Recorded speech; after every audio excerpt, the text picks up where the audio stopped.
समाचार अब तक, सत्य का साहस। 20% जागाचा निर्णय हा झालाच आहे। 20% जागाचा निर्णय 1-2 दिवसामध्ये होईल। फार काही महायुतीमध्ये ताणतणाव नाही।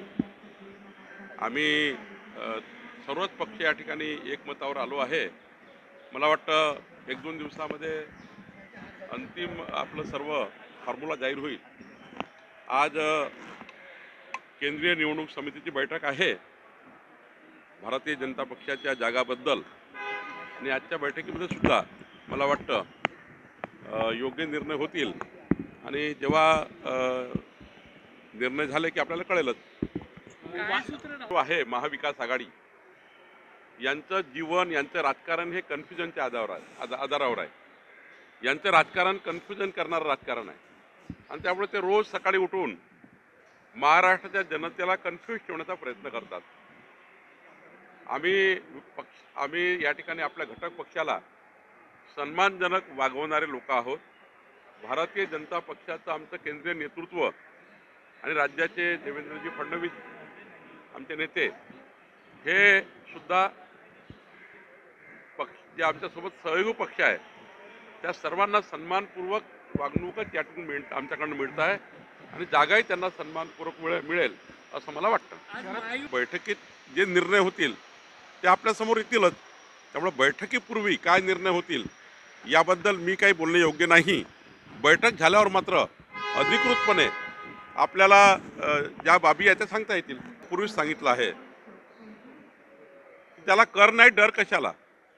तुम्ही जर चूक केली नाही तर ईडीच्या कुठल्याही नोटीसचं उत्तर साधेपणाने देता येतं। मग साधेपणानं देण्याचं उत्तर टाळून तुम्ही ईडीला अशा यंत्रणांना डिमॉरलाइज करण्याचं काम, तुमच्या विरुद्ध सुरू असलेले तपास, त्या तपास यंत्रणांवर प्रेशर आणण्याचं काम हे या ठिकाणी होताना दिसतं आहे। जर तुम्ही काही केलं नाही तर लवकरच त्याचा निर्णय होईल। मला वाटतं अशा चौकशा होत राहतात, प्रत्येकाच्या चौकशा होत राहतात। त्यामुळं या चौकशीला जे ते घाबरतात आहे, आणि त्यावरनं जे काही मीडियाच्या माध्यमातून या यंत्रणावर प्रेशर तयार करतायत, या यंत्रणावर त्यांना डिमॉरलाइज करण्याचं काम करताय।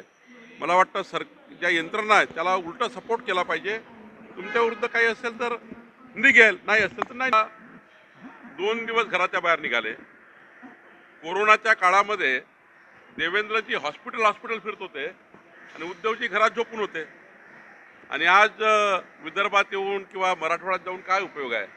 जेव्हा तुम्हाला अधिकार होतं, लोकांचं भलं करण्याचे दिवस होते, जेव्हा तुम्हाला पूर्ण पाठबळ होतं, तेव्हा तुम्ही हे कृती केली नाही। आणि आता तुमच्याजवळ काही अधिकार नाही आहे, जेव्हा तुमचा मुख्यमंत्री पद गेलं आणि आता तुम्ही दौरे करताय। लोक इतके समजदार आहेत की जेव्हा पदं असतात तेव्हा आपल्याला काय मिळालं, तुमच्याकडनं उद्धव ठाकरेकडनं जनतेला काही मिळालं नाही। त्यामुळं जनता तुमच्या बाजूनी राहणार नाही।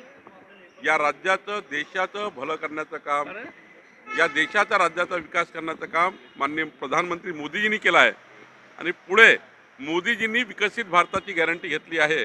त्यामुळं जनताही मोदींच्या मागे उभी राहील। जे काही उद्दिष्ट किंवा जे काही त्यांच्या भूमिका आहेत त्यांच्याशी भारतीय जनता पक्षाच्या भूमिका काही विसंगत नाही।